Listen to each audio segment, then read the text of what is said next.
Imagínense esto, un archipiélago de menos de 600.000 habitantes en medio del Atlántico, frente a las costas de África. Un país tan pequeño que muchos aficionados tuvieron que buscarlo en el mapa antes del Mundial 2026.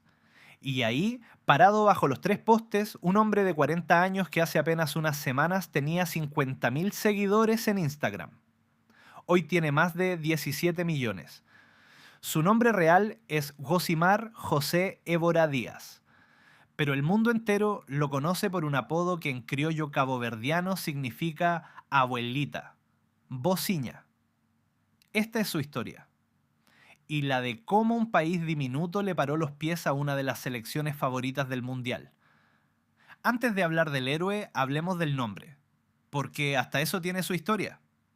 El padre de Bociña, C. Pedro, era fanático del fútbol brasileño y quería homenajear a las estrellas del Mundial de México 1986. Su primera opción era ponerle Valdano, en honor al delantero argentino campeón ese año. El registro civil de Cabo Verde lo rechazó. El nombre no estaba permitido por ley. Su segunda opción fue Josimar, el lateral derecho brasileño de esa misma Copa del Mundo. Ese sí pasó el filtro. Así quedó registrado oficialmente. Pero en su barrio, desde niño, todos lo llamaban Bociña. Y cuando le tocó elegir qué nombre llevar en la camiseta, lo tuvo claro. Nada de ponerse Josimar II, ni inventos raros. Si todo Cabo Verde lo conocía como Bociña, así se iba a quedar. Y así entró a la historia. Lo de Bociña no es la típica historia del crack precoz que brilla desde joven en una liga top. Es todo lo contrario. Es la historia de un tipo que se ganó cada centímetro de su carrera a punta de maletas. Salió de Cabo Verde y jugó en Moldavia. Después llegó a Portugal, al Gil Vicente, pero apenas duró un año. De ahí saltó a Chipre, a la El Limassol, donde jugó 5 temporadas y ganó el único título de toda su carrera. Luego se fue a Eslovaquia a pelear la titularidad en el Trenčín durante 2 años. Y en 2024, con 38 años, cuando la mayoría de porteros ya empiezan a pensar en el retiro, firmó por el Chaves, un club de la segunda división de Portugal que este año terminó noveno en su liga. Nada de esto grita futuro héroe mundialista. Y sin embargo, 2 años después, ese mismo hombre estaba parando disparos de la campeona de Europa en un estadio repleto en Atlanta. 15 de junio de 2026. Estadio Mercedes-Benz, Atlanta. Debut absoluto de Cabo Verde en una Copa del Mundo. Rival, España, campeona de Europa vigente, una de las favoritas del torneo.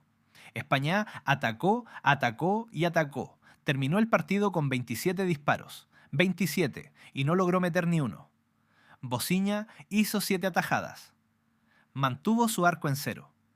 El resultado final, 0-0. El primer punto en la historia de los mundiales para Cabo Verde. Al pitazo final, el portero de 40 años se quebró en llanto. No era solo un empate, era la hazaña de su vida, y fue nombrado MVP del partido. Y esto no fue un rayo aislado. 6 días después, Cabo Verde empató 2-2 con Uruguay, con gol histórico de Kevin Pina de tiro libre. Y en la tercera jornada, otro 0-0, esta vez ante Arabia Saudita. Resultado que le dio a Cabo Verde algo que nadie imaginaba antes del torneo: la clasificación a los 16avos de final, en su primerísima participación mundialista.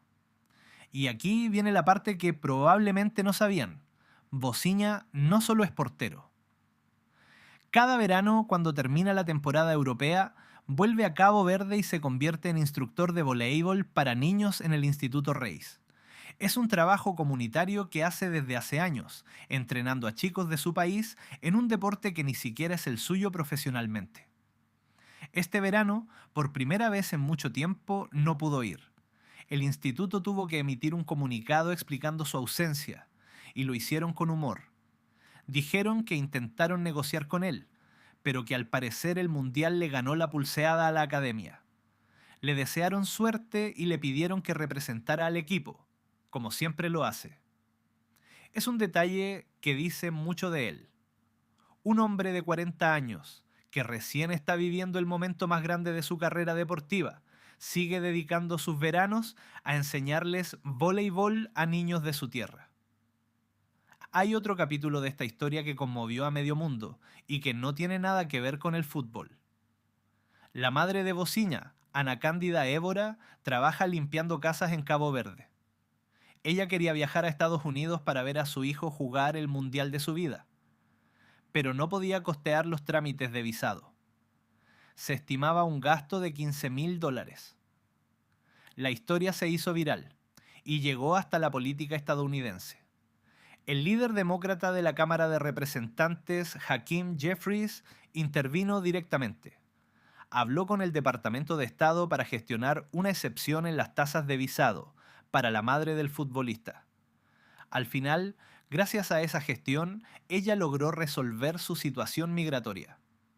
Una historia que empezó como un problema económico de una limpiadora de casas terminó involucrando al Congreso de Estados Unidos. Todo porque su hijo estaba parando penales contra España.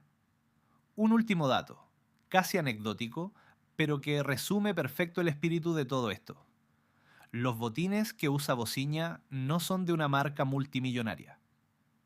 Son de Send Athletics, una marca fundada por un emprendedor argentino, que apostó por él mucho antes de que se hiciera famoso.